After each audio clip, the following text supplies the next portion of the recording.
Record. The floor trembles beneath you. Not much, just enough that you notice something shifted. You're 32 meters below the surface, standing in a corridor walled with 60-centimeter thick reinforced concrete. The tremor lasts 2 seconds, then stops, then starts again. It's 4:47 in the morning. Your advisors entered your sleeping quarters 18 minutes ago. They didn't need many words. Their faces said everything. You're 84 years old. You've led the Islamic Republic of Iran for 35 years. Tonight, what you built across 3 decades is being tested in ways no structural engineer ever anticipated. The bunker sits beneath a complex in Tehran that appears on no public map. Construction finished in 2006. They expanded it in 2012. Reinforced it again in 2019. The engineers who built it swore it would withstand direct conventional assault. They worked from specifications 15 years old. The bombs the Americans are using now aren't 15 years old. They were specifically designed for this, specifically for penetration. The floor trembles again, this time for 4 seconds. Dust cascades from the ceiling. One of your guards instinctively looks upward as if he could see through solid concrete what's happening above. He can't. Nobody can. You received the alert at 4:22 in the morning. Co-intelligence from aircraft monitoring at Al Udeid base in Qatar. Then ground radar confirmation inside Iran. Then communications intercept confirmation. 16 aircraft beat 2 spirits. Cruising altitude 52,000 feet. Approach speed incompatible with reconnaissance. Compatible with attack, 10 GB UFD-7 warheads per aircraft. Each warhead weighs 13,600 kilograms. Each warhead was engineered to penetrate 60 meters of solid rock before detonating. 60 meters! You're standing at 32. You dress slowly. Your advisors watch and visibly control the urgency bleeding into their faces. Your wardrobe is simple, the religious robe you've worn for decades. This is a choice. You'll either be dressed as a religious leader or not dressed as anything at all. This distinction matters, even here, even now, especially here.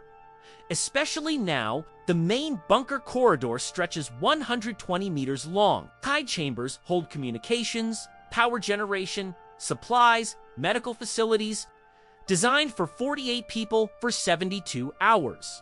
You have 23 people now. The others are positioned above, doing what they can. General Amir waits for you in the Situation Room. Maps glow on the screen. Trajectories painted across them. The trajectories converge on Tehran, Natanz, Fordo, Isfahan, Parchin. These place names are the names of the last 30 years of the Republic. Creed. They're the names of everything built, protected, developed through blood and sanctions and absolute determination. The Americans call these nuclear facilities, you call them national sovereignty. The general speaks rapidly. 8 primary targets confirmed. 2 minutes until first impact sequence. Intercept capability. 22% probability of success with available systems. He stops talking. You process the number. 22%. 78% probability of impact. This math doesn't offer any favorable interpretation. You have 2 daughters and 1 son. Your grandchildren number 16. Your children are in safe locations planned exactly for this contingency. You think about this for exactly 3 seconds. Then you stop. There are things a leader cannot calculate during the most difficult calculation. The first impact arrives at 4:51 in the morning. It's not what you imagined. You imagined noise. The noise comes, but comes after. What reaches you first is pressure. A pressure wave rising from below and hitting your feet, legs, stomach, chest, jumpward as if gravity reversed for half a second. The lights flicker. Equipment crashes in a side chamber. Someone shouts something into communications. Then the sound, not an explosion like explosions seen in cinema. It's a sonic concussion, low and profound, felt more in your bones than your ears. 2 seconds of silence, then another impact. The floor shakes, the walls shake. Quote, "The Situation Room ceiling cracks, a fracture that wasn't there before. The general looks at it, you look at the general. Neither of you speaks." The GBU-50-7 that Americans call the Massive Ordnance Penetrator was specifically engineered for deeply buried underground targets. The Americans engineered it because nuclear programs from countries like Iran were built underground. One response to a previous response, war is always like this. Chains of responses extending so far back, nobody remembers where the beginning actually was. You remember where the beginning was. Or at least you hold the version of the beginning you've constructed across 84 years. The revolution of 1709, the Shah falling, the American ambassador seized.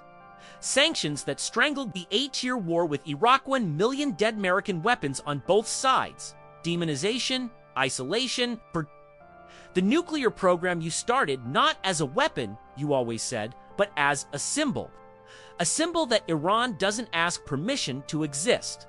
The third impact comes closer than the others.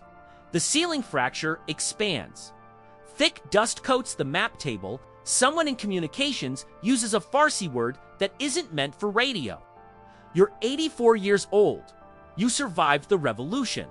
You survived the war. Precinti survived multiple assassination attempts.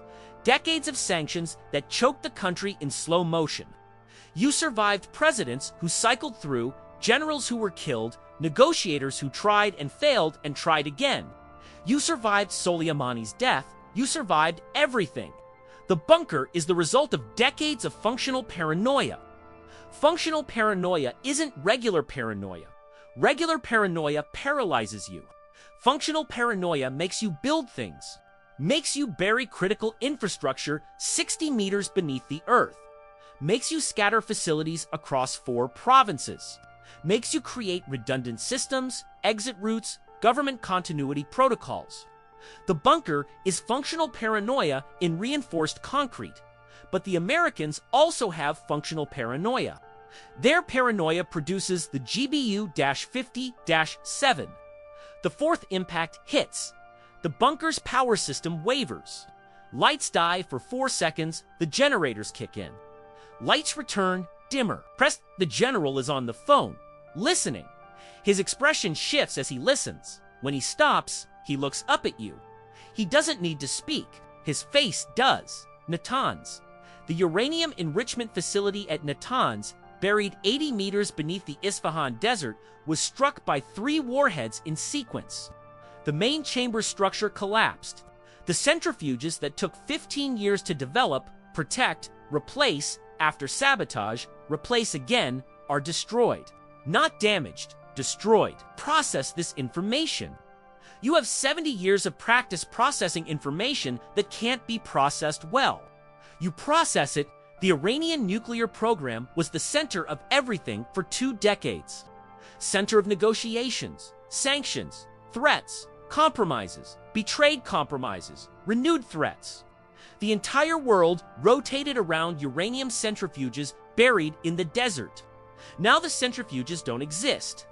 There's an irony here you recognize but don't have time to contemplate. Program was built to be undetonatable.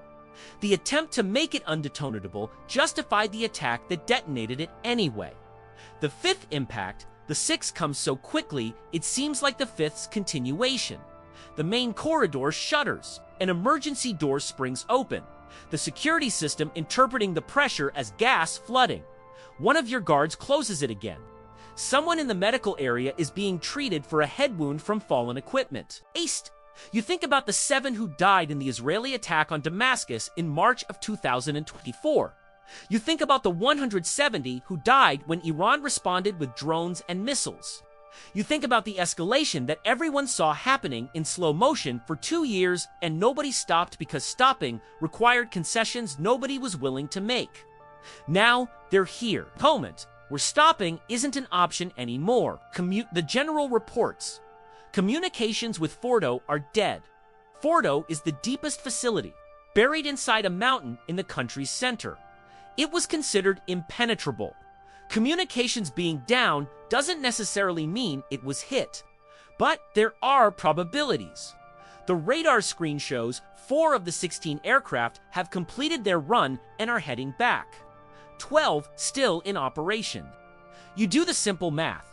If each aircraft carried 10 warheads and X have been used, Y are still incoming. You don't do this calculation aloud. Nobody here does. There are calculations a leader makes in silence.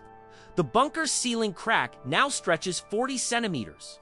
One of the structural engineers is measuring it with instruments. He says structural integrity is holding. He says this like someone wanting to believe what he's saying. You've governed this country for 35 years. You made decisions that sent people to death. You made decisions that saved others. Built a system that, regardless of what the rest of the world thinks, worked. There is an Iran. There is an Islamic Republic. It withstood pressures that shattered other countries. It still exists. But existing isn't the same as surviving one night. The 7th impact is different, not closer. Different in frequency. You feel it in your teeth. A young security guard, maybe 25, from Shiraz, loses his balance for a second and needs the wall. When he straightens, his expression shows someone who's processed something he didn't want to. That concrete has limits. That engineers who said the bunker would withstand conventional attack didn't predict this exactly. That conventional is a word that changes meaning every weapons development cycle. You think about the Prophet. You think about everything built in the name of something larger than any individual. You think about everyone who died, convinced what they did had meaning. You think that meaning and survival are separate problems. Something can have meaning and still not survive. Communications reports. Contact with Isfahan units established. Fordo, still no answer. A religious advisor prays quietly in a side room. The prayer is Surah al-Baqarah, verse 256. There is no coercion in religion. You've known this verse for 60 years. It sounds different when the floor is shaking. 8th impact. 9th. The sequence accelerates. Kana the general informs you the second wave of aircraft is in attack position. You ask how many waves the Americans planned. He says intelligence didn't have that information. You ask what intelligence did have. He pauses before answering. There are questions that, when asked at certain moments, aren't requests for information. They're statements about the insufficiency of what was built across decades for this exact moment. You're 84 years old. You know what the end of a government looks like. You were present in 1709. You saw the Shah leave. You saw what happens when a system that seems solid begins dissolving. You know dissolution starts as a crack. 40-centimeter crack in the ceiling. The bunker was built to endure, but endure is relative to what's attacking. The GBU-57 weighs 13.5 tons. It penetrates rock. It was engineered for one purpose, reaching what was built to be unreachable and penetrating anyway. Protection versus penetration is the oldest conflict in military engineering. A thicker wall, a heavier projectile, deeper concrete, a warhead with more penetration power, endless cycle. Tonight is another point in that cycle. 10th impact. The lights die again. This time, the generators take 8 seconds to engage. 8 seconds of darkness with the floor trembling is enough time to understand certain truths about what's built and what's not. The structural engineer speaks quietly with the general. The general's expression changes. You watch them both. You don't ask what was said.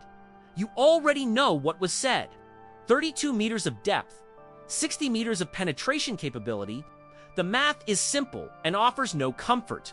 You think about the country that will continue existing tomorrow. Countries exist beyond the systems that govern them. Iran existed before the Islamic Republic. Iran will exist after. The people of Tehran, of Isfahan, of Shiraz, of Tabriz, they'll wake tomorrow in a different country or the same country, depending on what happens in the next hours. But they'll wake, you know this. This is what matters. The general approaches, he speaks quietly. He says, evacuation protocol is available. There's an exit tunnel that hasn't been activated. 72 meters of tunnel to a secondary exit. The time available to activate protocol is finite. You look at the general, you look at the young guard from Shiraz, you look at the religious advisor still praying. You look at the ceiling crack that now stretches 60 centimeters. You're 84 years old. You've lived longer than most. You've built more than most could build. Conjured pressures that would have broken any government with less determination, less conviction, less willingness to pay whatever price was necessary. The 11th impact is the closest yet. The crack becomes to the ceiling, produces a sound. Concrete shouldn't produce. Dust and small fragments scatter. The structural engineer uses a Farsi word that isn't technical. You stand. You don't take the evacuation tunnel. You walk into the main corridor. You look at the 23 men present. KU say what a leader says when there's nothing left to say except truth. That what was built was built. That what was done was done. That the country will continue. The floor shakes again. In October of 2024, Israel attacked Iranian military installations in response to a rain of ballistic missiles. In March of 2025, the United States conducted direct air operations against Yemeni installations in escalating regional tensions. Each action generated reaction. Each reaction generated response. The chain of causality that built this hypothetical night was constructed in layers across decades. No single decision bears sole responsibility. All decisions bear responsibility. When systems built on accumulated power, deterrence, and ideology collide, what remains is cracked concrete, 32 meters of depth, and the distance between where you stand and where the next warhead arrives. The floor shakes one last time. The lights die. This time the generator doesn't engage immediately. In the darkness, 40 meters beneath Tehran, in a concrete corridor that was supposed to be impenetrable, you hear the sound bunkers make when they discover that impenetrable was just a word. If this video dropped you inside a conflict that the entire world is watching but nobody is actually living through, subscribe. We show what no news broadcast will, the perspective from inside when the bombs arrive. No sides, just reality.